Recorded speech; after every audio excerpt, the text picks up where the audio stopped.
2 मार्च 2008 Kuala Lumpur.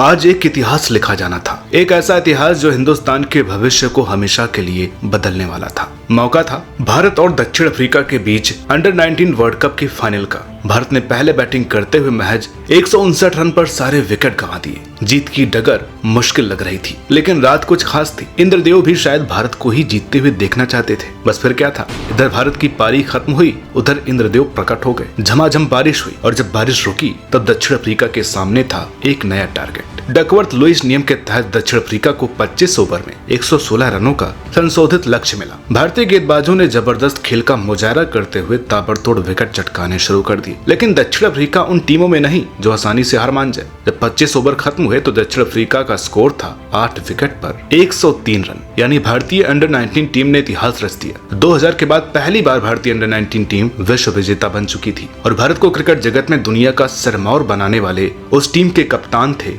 Virat Kohli. और इस जीत के बाद उसी साल हुए आईपीएल के पहले सीजन के लिए विराट कोहली को रॉयल चैलेंजर्स बेंगलुरु की टीम में शामिल कर लिया गया। विराट कोहली इस टीम की पहचान है, आन बान और शान है। रॉयल चैलेंजर्स बेंगलुरु यानी आरसीबी एक ऐसी टीम जिसने खेल भले ही जबरदस्त दिखाया हो, लेकिन बदकिस्मती ऐसी कि आज तक एक भी आईपीएल खिताब नहीं जीत सकी। आरसीबी की मालिक है यूनाइटेड स्पिरिट्स। इस टीम का नाम इसी कंपनी के शराब ब्रांड रॉयल चैलेंज के नाम पर रखा गया। इस फ्रेंचाइजी को विजय माल्या की यूनाइटेड स्पिरिट्स ने 111.6 मिलियन US डॉलर में खरीदा था। ये किसी भी टीम के लिए दूसरी सबसे बड़ी नीलामी थी। मुंबई फ्रेंचाइजी के लिए रिलायंस इंडस्ट्रीज की लगाई 111.9 मिलियन US डॉलर की बोली सबसे बड़ी बोली थी। आईपीएल के पहले सीजन के लिए राहुल द्रविड़ को आरसीबी का आइकॉन प्लेयर बनाया गया। टीम में एक से एक विदेशी धुरंधर खिलाड़ियों को शामिल किया गया। नीलामी में Jack Kallis, Anil Kumble, Zaheer Khan, Mark Boucher, Dale Steyn और कैमरून वाइट जैसे धाकड़ खिलाड़ी खरीद लिए गए, लेकिन टीम मैनेजमेंट शायद अभी संतुष्ट नहीं थी, इसलिए दूसरे राउंड की नीलामी में कुछ और खिलाड़ी खरीदे गए। इनके नाम है रॉस टेलर, मिसबाहुल हक और भारत की विश्व विजेता अंडर 19 टीम के कप्तान विराट कोहली। टीम की कमान संभाली राहुल द्रविड़ ने और कोच की जिम्मेदारी संभाली मार्टिन क्रो ने। पहला सीजन पूरे गाजे बाजे के साथ शुरू हुआ, लेकिन आरसीबी की टीम और उसके खिलाड़ी शायद खेल के इस नए फॉर्मेट को समझ नहीं पाए। टीम अपने 14 मैचों में से महज 4 ही मैच जीत पाई और सीजन के खत्म होने पर 8 टीमों में 7वें नंबर पर रही। इस सीजन में टीम का खराब हालत का अंदाजा इसी से लगाया जा सकता है कि उसे अपने सबसे महंगे खिलाड़ी जैक कैलिस को भी कुछ मैचों के लिए टीम से बाहर करना पड़ा। वजह थी उनका खराब फॉर्म। पूरे टूर्नामेंट में टीम के लिए सबसे ज्यादा 371 रन बनाए राहुल द्रविड़ ने, वही द्रविड़ जो कभी T20 प्लेयर माने ही नहीं गए। टीम ने भले ही बेहद खराब खेल दिखाया हो, लेकिन इसी सीजन में राहुल द्रविड़ ने एक ऐसी भी पारी खेली जिसे देखकर दुनिया भर के क्रिकेट प्रेमियों ने दांतों तले उंगली दबा ली। राजस्थान रॉयल्स के खिलाफ राहुल ने गेंदबाजों की ऐसी धुनाई की कि पक्का कुछ रातों में उन्हें सपनों में द्रविड़ ही दिखाई दिए होंगे। दरअसल उस मैच में द्रविड़ ने 6 गगनभेदी छक्कों और 6 करारे चौकों की मदद से महज 36 गेंदों में 75 रन ठोक दिए थे और ये पारी द्रविड़ के आईपीएल के करियर की सबसे बड़ी और सबसे यादगार पारी थी। सीजन में टीम का बुरा प्रदर्शन टीम मैनेजमेंट को नागवार गुजरा। विजय माल्या अपनी टीम से इस कदर नाराज थे कि उसने नीलामी में चुने गए खिलाड़ियों को लेकर सार्वजनिक तौर पर कप्तान राहुल द्रविड़ और टीम के सीईओ चारू शर्मा की आलोचना कर दी। माल्या ने खुद कहा कि उनकी सबसे बड़ी गलती खुद को खिलाड़ियों की नीलामी से दूर रखना था। चारू शर्मा को तत्काल पद से हटा दिया गया और शायद इसी वजह से द्रविड़ भी टीम की कप्तानी से हाथ धो बैठे।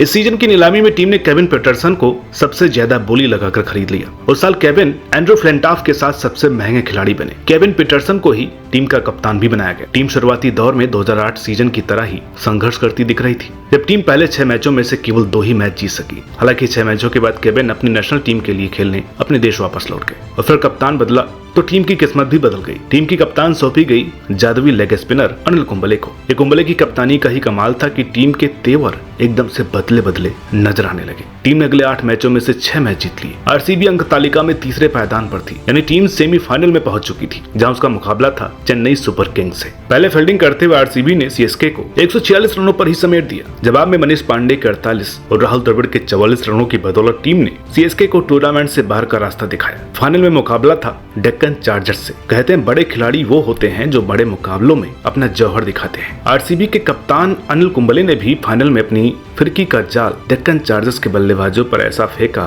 कि सारे धुरंधर उसमें फंसते चले गए। फाइनल में कुंबले ने महज 16 रन देकर 4 विकेट चटकाए। डीसी केवल 143 रन ही बना सकी। आरसीबी के गेंदबाजों ने अपना काम कर दिया था और बारी थी बल्लेबाजों की। अगले 20 ओवर तय करने जा रहे थे कि आईपीएल 2009 की ट्रॉफी आरसीबी के पास आएगी या फिर डीसी के पास, लेकिन आरसीबी के बल्लेबाज शायद घर लौटने की जल्दी में थे। एक एक कर सब पवेलियन लौटते चले गए। बल्लेबाजी इतनी खराब थी कि महज 4 बल्लेबाज ही दहाई का आंकड़ा छू सके। हालांकि मैच कांटे का रहा, लेकिन छठे विकेट के रूप में विराट कोहली और फिर मार्क वाउचर के पवेलियन लौटने के बाद आरसीबी के जीतने की उम्मीदें जाती रही। आखिरी में रॉबिन उथप्पा ने कुछ हाथ पैर मारने की कोशिश जरूर की, लेकिन वो नाकाफी रहा और आरसीबी ने आईपीएल की पहली ट्रॉफी महज 6 रनों से गंवा दी। जीत के इतने पास आकर जीत से दूर रह जाने का दर्द आरसीबी को भी सालता होगा। जब वो अपने सफर को पीछे मुड़कर देखते होंगे तो मन में टीस जरूर उठती होगी कि काश वो मैच जीत गए होते तो आज एक भी आईपीएल खिताब न जीत पाने का मलाल तो ना होता। इस सीजन में भी टीम की कप्तानी अनिल कुंबले ने ही की और लीग राउंड में 14 मैचों में से 7 बार जीते। उस सीजन में आरसीबी सहित 4 ऐसी टीमें थीं जिनके पास 14 पॉइंट्स थे, लेकिन बेहतर रन रेट के चलते आरसीबी सेमीफाइनल में जा पहुंची, जहां उनका मुकाबला था मुंबई इंडियंस से। सेमीफाइनल में मुंबई ने पहले खेलते हुए अंबाती रायडू, सौरभ तिवारी और किरण पोलार्ड की दमदार परफॉर्मेंस के चलते 184 रनों का स्कोर खड़ा कर दिया। इस मैच में कुंबले और केविन पीटरसन को छोड़ आरसीबी के हर बॉलर की जमकर तोड़ाई हुई। हालत इतने बुरे बने कि विराट कोहली तक से बॉलिंग करानी पड़ी। कोहली ने बहती गंगा में हाथ धोते हुए एक ओवर में 10 रन लौटा दिए। फाइनल में जगह बनाने के इरादे से उतरी आरसीबी की टीम को इस बार बल्लेबाजी के चलते हार कम हो देखना पड़ा। टीम 20 ओवरों में महज 149 रन ही बना सकी। इस तरह आरसीबी आईपीएल के सीजन में भी खाली हाथ रही। इस सीजन में टीम की कप्तानी डेनियल वेटोरी को सौंपी गई। इस सीजन की शुरुआत आरसीबी ने कोची टस्कर्स केरला के खिलाफ शानदार जीत से की, लेकिन अचानक ही टीम की गाड़ी ट्रैक से उतर गई। इसके बाद के तीनों मैच टीम बुरी तरह से हार गई और तभी तेज गेंदबाज डर्क नंस चोट के चलते टीम से हट गए और फिर उसकी जगह जिस खिलाड़ी ने ली वो खिलाड़ी नहीं बल्कि खिलाड़ी के भेष में एक तूफान था। आईपीएल में वो तूफान विपक्षी टीमों के धुरंधर गेंदबाजों के लिए काल बनकर आ रहा था। वो ये खिलाड़ी था जिसे इस सीजन में किसी भी टीम ने नीलामी में खरीदा नहीं था, लेकिन इसे आरसीबी की खुशकिस्मती कहें कि नैन्स टीम से बाहर आ गए और उनकी रिप्लेसमेंट के रूप में टीम में शामिल किए गए क्रिस गेल। पिछले सीजन तक केकेआर का हिस्सा रहे गेल के अंदर आग धधक रही थी और ये आग और विकराल हो गई जब पहले मैच में उनका सामना केकेआर से हो गया। इस मैच में गेल नाम का वो तूफान आया जिसके सामने केकेआर के गेंदबाजों की धज्जियां उड़ गई। गेल ने इस मैच में महज 55 गेंदों में 10 चौकों और 6 आसमान छूते छक्कों की बदौलत 102 रन ठोक दिए। आरसीबी ये मैच 9 विकेट से जीत गए। गेल यही नहीं रुके, किंग्स 11 पंजाब के खिलाफ भी उनके बल्ले ने चढ़ाई कर दी। उस मैच में गेल ने महज 49 गेंदों में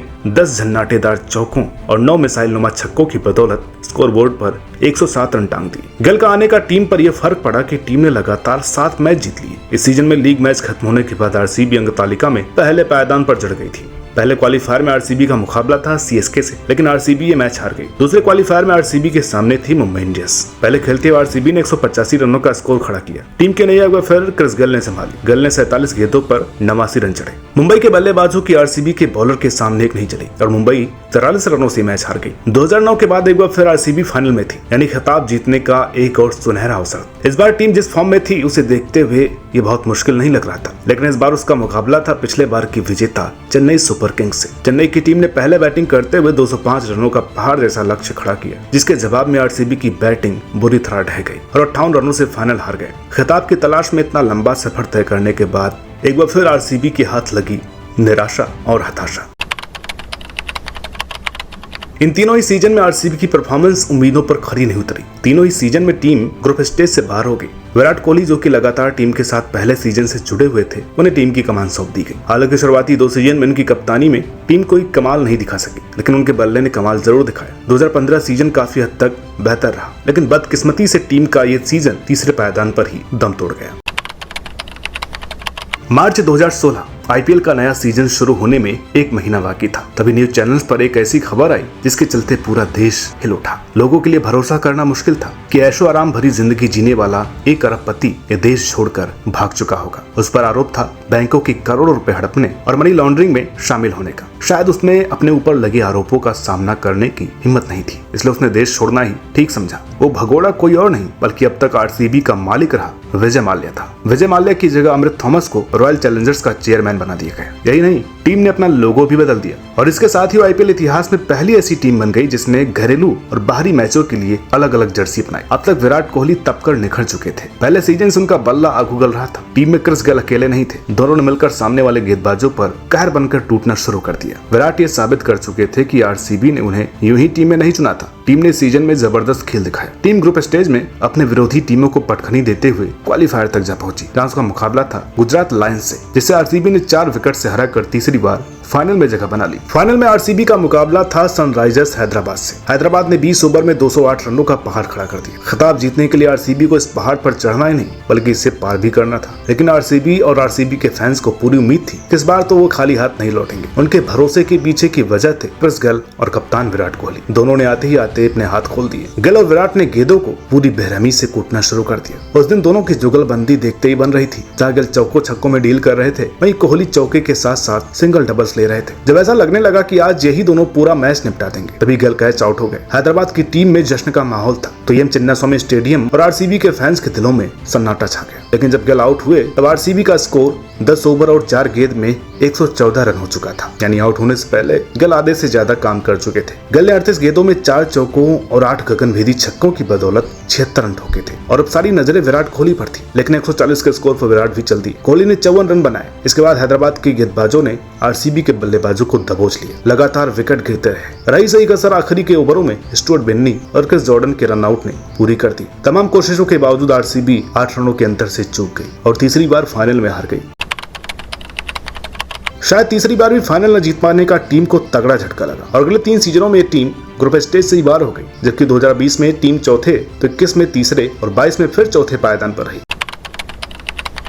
इसमें कोई दो राय नहीं कि आरसीबी लगातार खराब फॉर्म से जूझ रही है, लेकिन इस टीम में वो दमखम मौजूद है जिसे आईपीएल के खिताब का हकदार तो बनाती है। लेकिन मंजिल के सामने आकर एकदम से ठिठक जाना इस टीम की वो कमजोरी है जिससे उसे पार पाना ही होगा। हालांकि विराट कोहली 2021 सीजन के बाद ही टीम की कप्तानी छोड़ चुके हैं, लेकिन ये वो कह भी चुके हैं कि जब तक आईपीएल खेलेंगे इसी टीम के साथ खेलेंगे। अब देखना ये होगा कि फाफ डू प्लेसी की कप्तानी और कोहली जैसे खिलाड़ी के रहते हुए ये टीम इस बार खिताब जीत पाती है या एक बार फिर जोकर साबित होती है। आपको ये वीडियो कैसी लगी कमेंट करके जरूर बताइएगा। वीडियो अच्छी लगी हो तो प्लीज इसे लाइक करें, शेयर करें और चैनल पर नए हो तो प्लीज इसे सब्सक्राइब करना ना भूलें। मिलते हैं आपसे अगली वीडियो में एक और नई दिलचस्प कहानी के साथ। तब तक के लिए नमस्कार।